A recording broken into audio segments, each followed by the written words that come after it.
Welcome everybody to a Salty Chillers Entertainment podcast, and today we are discussing what the World Health Organization has recently posted that will be added into one of their books in the next couple years, and they're calling it the gaming disorder as a mental health issue. So Hero Darkness is here. Which numbers? Valentine. And Red Renegade. Alright, what are your guys' thoughts when you're hearing that from the World Health Organization or WHO on this post and what they're planning on doing? Well, I can understand why per se, because it has become something that people just end up doing all day long, and that is the lifestyle. So I can see why they're making such a move.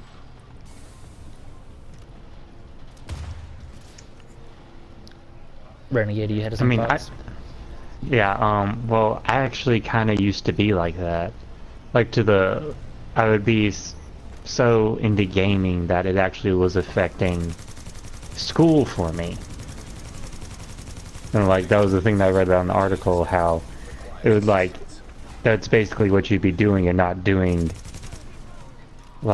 stuff that should be relevant and you should be doing, like going to school and all that stuff, like going to work and doing job stuff.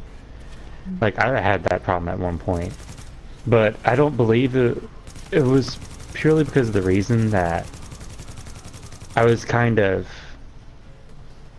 didn't get to play video games much, and it was like my first time actually being able to play with friends. I think that was the main focus behind it. I don't really think that this should be classified. I think it's just a period that people go through. Right. I know some people. One of my friends that I have, he told us a story about how he would wake up and would play all day, crash on the keyboard, wake up and keep playing, and then get something to eat here and there. That's what he did almost all week long. That was his life. But did he have a job or anything? No, that's what he did. Oh. How did he live with his parents? I believe he was living with his friends at the time. That was his lifestyle. So he's like, with me at that point, yes, that needs to look at. Yes, that is an addiction. Due to that, the only thing we're doing, there's nothing else to doing. Thus, with me, that is where addiction comes into part.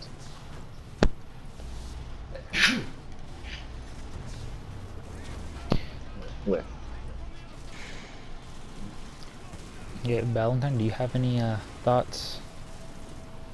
I feel like you got a whole lot of thoughts, and after your thought, we'll go into what the WHO is stating it as in their text as given.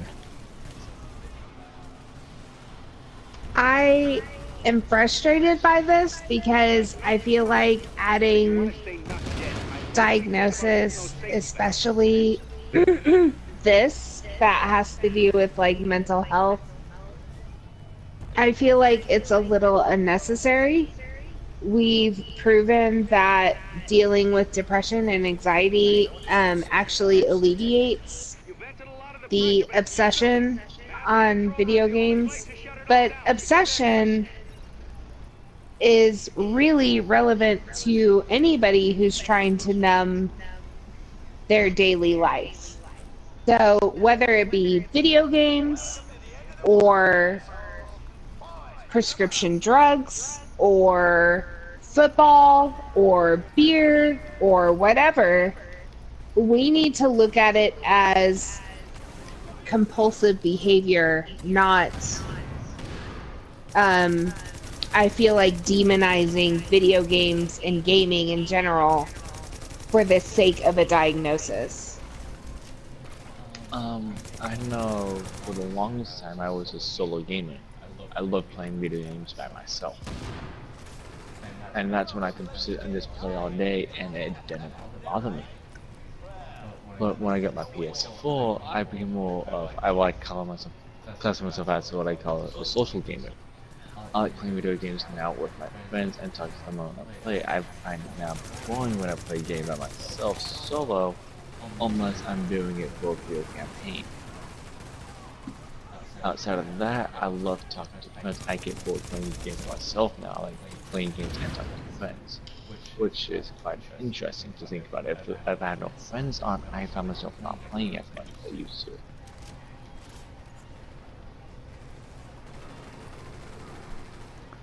Very I know interesting. that when I mean, I've had a lot of solo play experience just because I'm from the generation that didn't have online play and we didn't have the option of multiplayer. So it was like Mario or Kirby or, Doom. But like you had to play by yourself. Or even if you did have multiplayer, it was more of Mario Kart or Mario Party when And those that came was like around. further on, really, because I'm from the first Nintendo generation. So Zelda, like all these games that like the early Final Fantasies that you literally cannot connect to the internet. So there was not that wasn't an option. So, but I played just as much then as I do now. I got an engineering team already mobile. They can finish up at the plant. Nothing left for you to do, so I guess you can roll out. Probably a little more. Well, as I was still a probably kid, you so. with Rich, you're now gaming with a squad or with a group of people, Yeah, which makes It's great. the gaming experience different. Now, what the World Health Organization has posted, and I'm pulling this from a Polygon article, it states gaming disorder is characterized by a pattern of persistent or recurrent gaming behavior, digital gaming or video gaming, which may be online, that is over the internet, or offline, manifested by impaired control over gaming, which consists of onset, frequency, intensity, duration, termination, context. 2. Increasing priority given to gaming to the extent that gaming takes precedence over other life interests and daily activities. And thirdly, continuation or escalation of gaming despite the occurrence of negative consequences. The behavior pattern is of sufficient severity to result in insignificant impairment in personal, family, social, educational, occupational, or other important areas of functioning. The pattern of gaming behavior may be continuous or episodic and recurrent. The gaming behavior and other features are normally evident over a period of at least 12 months in order for a diagnosis to be assigned, although the required duration may be shortened if all diagnostic requirements are met and symptoms are severe. Now, upon hearing that type of definition of how they're defining it, how does that make it sound? Is it too broad? Is it too narrow? Does it feel like anyone can diagnose themselves with this? Like, how can I know that I'm accurately this versus misdiagnosing myself? But some saying it takes a year to actually properly diagnose someone, that's a long time. So you know for sure you have such a thing. I mean, if you're playing video games for like a solid year, I think, yeah, you might have a problem. No, I'm saying I it mean takes from a sun year up to actually sundown. If diagnose them. Yeah, that's what I'm talking about. Like, if somebody does that for like a solid year, yeah, they got a problem. Yeah, like if it impedes on your daily life, if it impedes on your job, if it impedes on your family, if it impedes on your relationships, that's what defines any kind of diagnosis. One thing that comes to my mind, no, talk about video games, that we have streamers make money from streaming games. would we Mhm. would they then classify having this said addiction?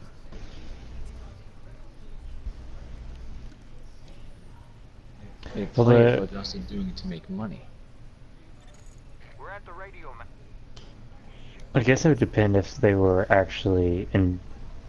Well, yeah, I mean, of course they would have to enjoy it. I mean, otherwise they wouldn't be able to go through the game. Right, but that's their job. So it's not Yeah, really it's their engaging in job anything. first.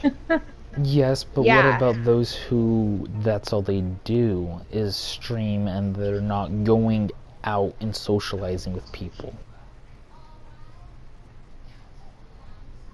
Yeah, I it may would be their say job, but what about their personal lives, their family lives? There's other aspects of this diagnosis where it's not just job, it's other aspects of life as well that is going to be hurting from it as well. Agent, you've got 3 objectives, and none of them are easy. well, you look at any kind of person who's dedicated to their work. They're very dedicated to putting videos out, getting those viewers, having relationships with those viewers. I mean, it's a very demanding job, but would you say a lawyer who spends hours and hours and hours a day cutting into their family time, would you say that they were addicted or that they were just a hard worker? I think that we need to look at people like, I mean, he's not really a gamer, but I mean, he is a gamer. He's just not a Twitch gamer. Philip DeFranco, he came from nothing. He came from his college dorm room making videos, and he's very dedicated to his work, and he still has a healthy family life. He even has a child. So, I mean, I think it could be done, but they're dedicated to their work like any business owner should be.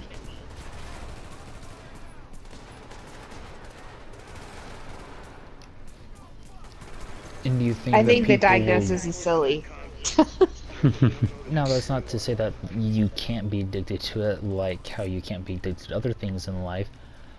Yeah. And so it needs to be maybe better refined.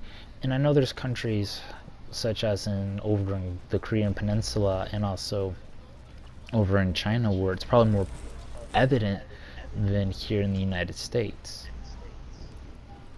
Do not play Koreans in Yeah. Overwatch.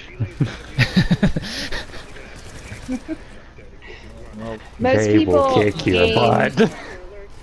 Most people that game in America, the statistic is 18 to 36.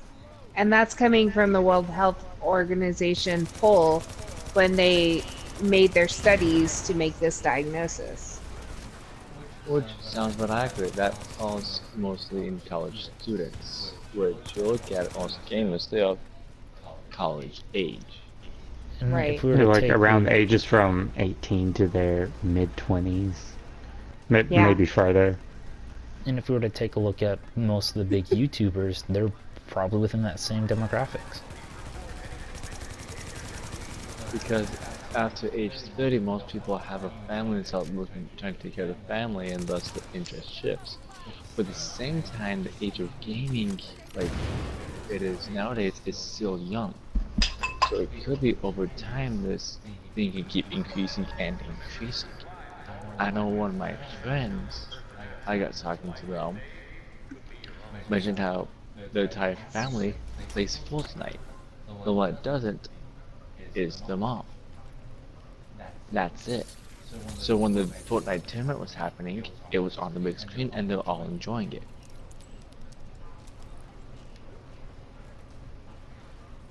So you do have those outliers, but like I said, this age of gaming is still young.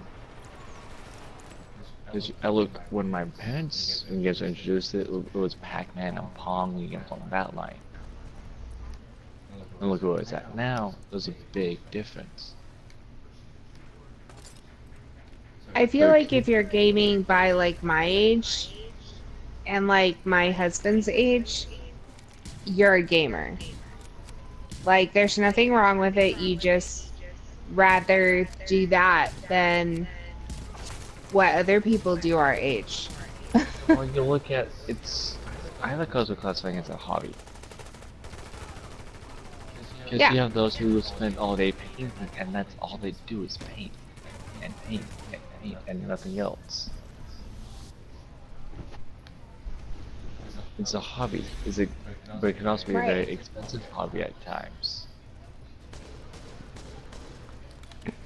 Now, to me, yeah, diagnosing this, but that's not solving a problem. There's probably something else underlining. Do you think it's possible that these people who show these signs and show these high intensities are suffering from anxiety or depression? Considering and that, that needs to yes. be when- addressed. yeah.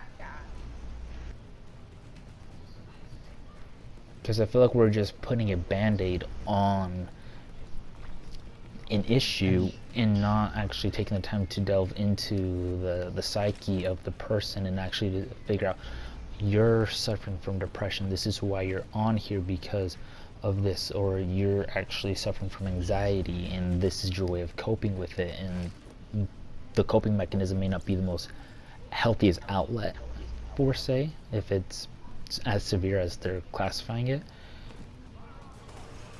We need to help them in that regard versus eliminating something because they may go to something else.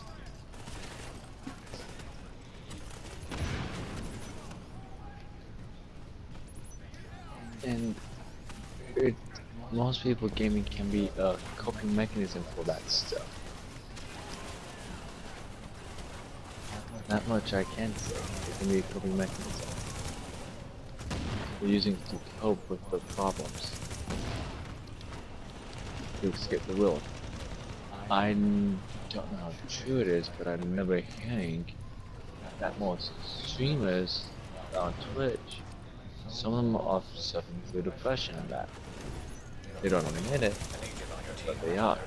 Because they are inside all day streaming. They order pizza, they order something to go, they make something, and they keep streaming. They'll do that while they're streaming and talking about stuff while they're streaming. And one thing to keep in mind as well, yeah, that you may be interacting with the community, and yeah, it may be your job. Also on a psychological level, and Valentine, correct me if I'm wrong, but we crave actual human interaction, like actually physical human interaction to a degree, and we want to have, to a degree, some sort of intimacy with someone in some physical form, and sometimes that's taken to an extreme where isolation occurs.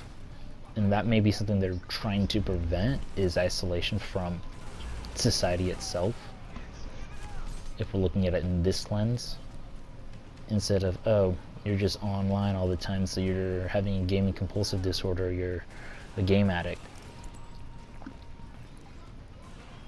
I feel like, yes, if somebody has an addictive personality and they would be addicted to anything that would help them live their life, they would.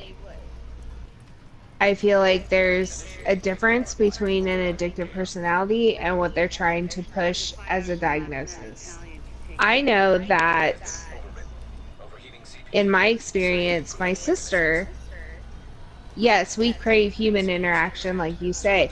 My sister met her husband on World of Warcraft. And they played together, and that's how they conversed. And now they've been happily married for over a decade, and they live in Dallas, and they're my age. I mean, I feel like human interaction and intimacy can also happen over a game. I mean, look at the people who have relationships that blossom from video gaming. I know that, like, when I was single and I had a dating profile, it said, you must be into gaming. If you're not into gaming, you're not going to understand. And it's not going to be something that we see eye to eye on, I know. So if you don't game, Don't even message me. You know, you're talking And, about well, go ahead. like you're talking about stuff on that line. I'm thinking about it on my with Nintendo, my Nintendo Switch. I have an amazing group of friends that I've made, and like we're Yeah. close knit. We like look after each other like we're family. Someone has a bad day, Yeah. it's like, hey man, I have a bad day, and we all just throw in like nice positive comments. We are supporting the community we have. I Exactly. can spend when it's active just talking to them over through Discord, and I love it. Yeah. That's how I feel about our squad. You know, Red was down to visit us, as you know, just this past weekend. Like, that never would have happened if it weren't for this core group of friends. Like, it Yeah. was amazing. It was an awesome weekend. Like, it's on another level, you know? I mean, I called it successful. Nobody died. Woo. Yeah! Even though we had never met each other. Everybody thought we were gonna die, like on my end and on Red's end. Like everybody was like, "You're good. Are you okay?" We're like, "We're fine."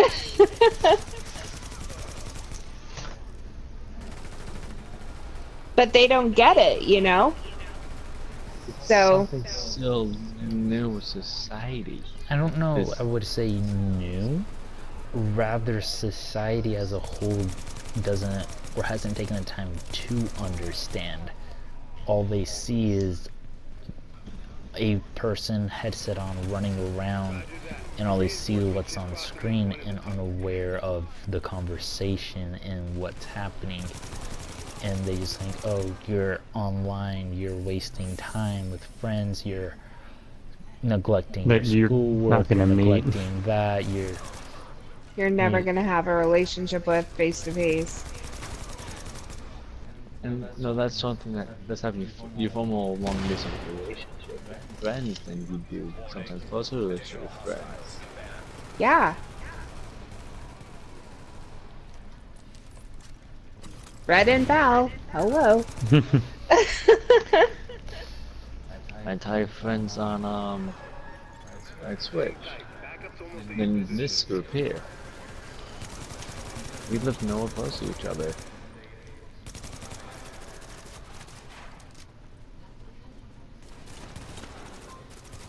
We've touched each other's lives in some way. I was telling my husband about this today, like the core group of friends we have with Rich and Hero and Red and Salt and I, like we have been there for each other. And that's something that like it because of the special relationships I have with you guys, I feel like it's an insult to call that a disorder. I really do. And you can look at it another way too. It's the way we socialize with each other through the games. hmm That's why I Exactly. class myself more as a social gamer than actually than anything else. I feel as if I get games to more socialize with my friends than just to go play a game now. Which is, I never thought I would do such a thing, but I see that happen more and more. well, one thing me and Rich were talking about, I think just last night or the other night, we're like, I don't want to get a game if I'm not going to play with my core group of friends, because it makes it that much more enjoyable. I mean, I look at it this way. Yeah, I was going to pick up Destiny 2 regardless, which a lot of our background video gameplay comes from Destiny 2. That's because we got a group and we run with and do things.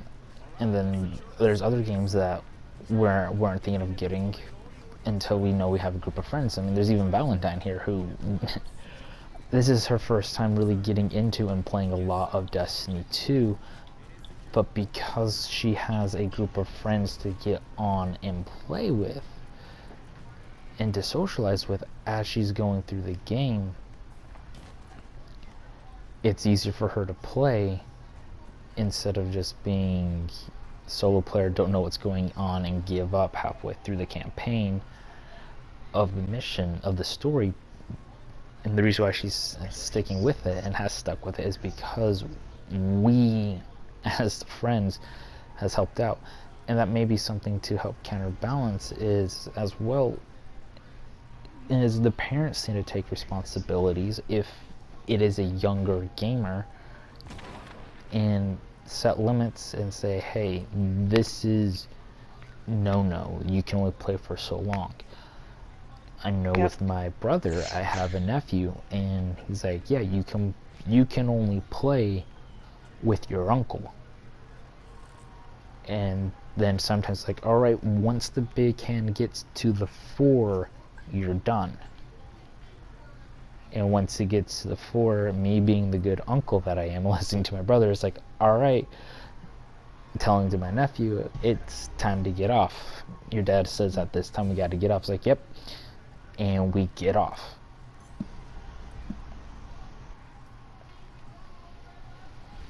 Yeah, I have a son, and he didn't do so well last year in school, in the last like month, and he was grounded.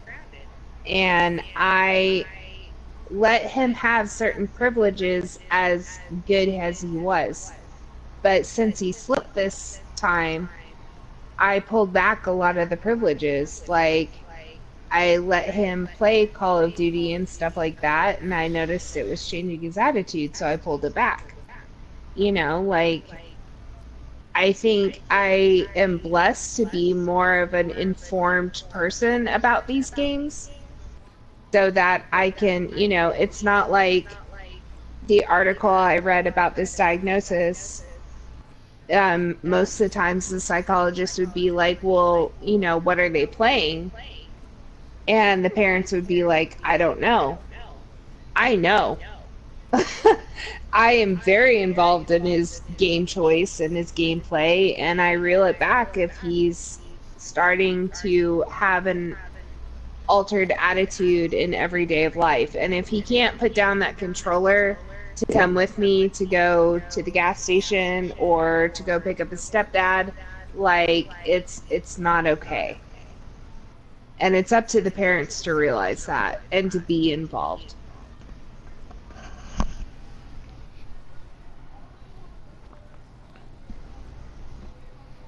Renegade, you've been kind of on the silent end. What are your thoughts? Oh, I already gave my only real experience with this. Like the time when I just was not focusing much on school, but I mean, yeah, I kind of had it to where like my father was limiting me and how I would play video games. But of course, me being the rebellious child that I am, I didn't like that. So that just made me want to do it more. But he was an excellent uncle this weekend. Like, anytime that Zane was like, oh, he'd be like, no, listen to your mom. It was just that the thing that drove me to want to play video games more was because I was told I couldn't. And I really wanted to.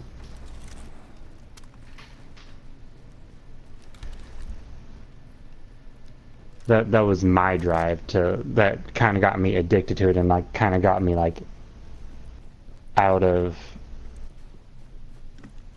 reality, I guess I would say.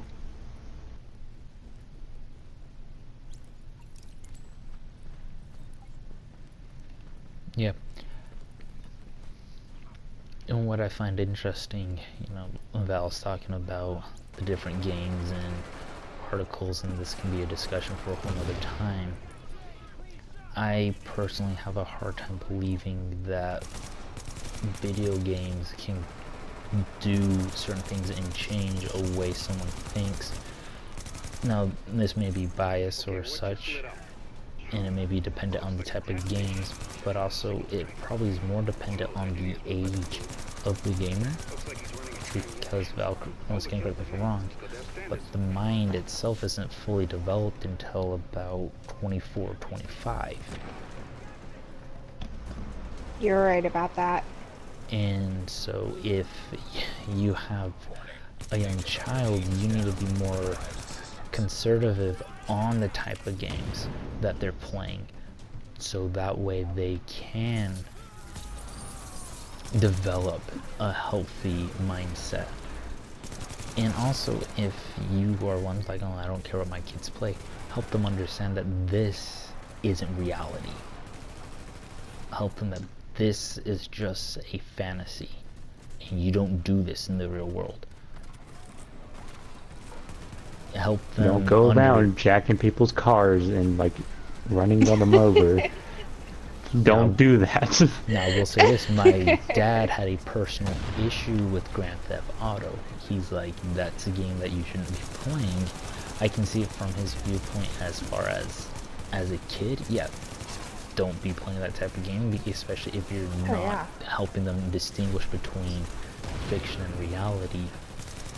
And my dad didn't have a problem with us playing Burnout 3 because like you're in a car. That's it. You basically should be the car. And then he didn't mind the flight simulator games because like you're flying an airplane, you're not gonna be able to grab one of those and hijack it and know exactly what you're doing in the cockpit of the aircraft that you just took. Right. And also how did the intelligence know that this isn't reality? And part of it is the type of behavior, and does the person have an addictive behavior, and if so, we need to be able to help them out, and or are they suffering from something else that is causing them to go there, and if so, we need to have them fix it. Now, if you are someone who is suffering from this type of thing or having problems with this thing, go seek help. Or if you are someone who knows someone that is going through something, be the person to help them out and extend, because sometimes people who are going through a rough time in life, they're not going to speak up. You have to be the one to reach out, because if you're not going to reach out, you're not going to help them. You need to be able to help them and reach out.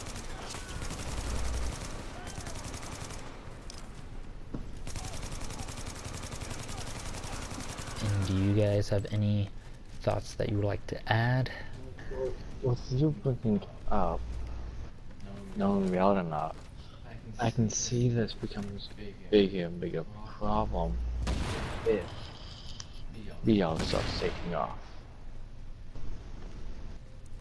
Because they opens up line between what is reality and what's not reality. Oh no, we're gonna start having Sword Art Online. Oh no. I was going to say, we're gonna have like an SAO effect.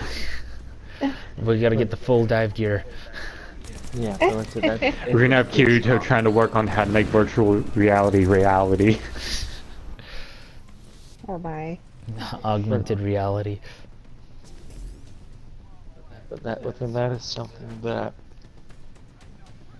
and later on, could help them then distinguish maybe another addiction, or helps them understand who is addicted and who's not addicted to video games. But virtuality will blow that line. Like what he was mentioning, how his dad didn't mind playing video games because what he can tell. But then with VR, it makes it harder to, that line can become blurred easier and easier.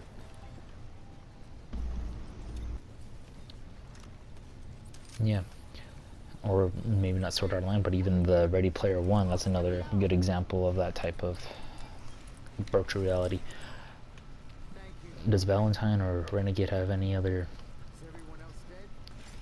thoughts? No, I feel like I've said everything I wanted to say. Even though feel it's very like little. It was, but it was fine. I feel like this is a very dangerous road to start to go down. I feel like the treatment of anxiety and depression, both at the same time, kind of can help those addictive tendencies to stop. I feel like John, taking it to a diagnosis is a bit too far. I'm against it, and I feel like the future is, how are we going to medicate this? How do you plan to medicate this diagnosis that has just now come to light? I'm worried about where that's going to head. But I'm not big on like pharmaceuticals or anything like that. So it's just very scary for me. And I think it's a silly diagnosis. And that's all I have to say about that.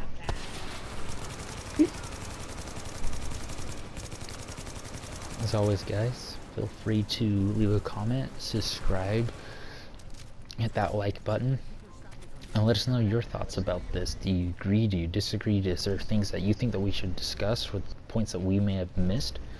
Let us know in the comment section below. This is Hero Darkness. Which numbers? Valentine. And Red Renegade. This has been a Salty Chillers Entertainment podcast. And as always, guys, stay salty. God for the ones that we shelter will always be ready.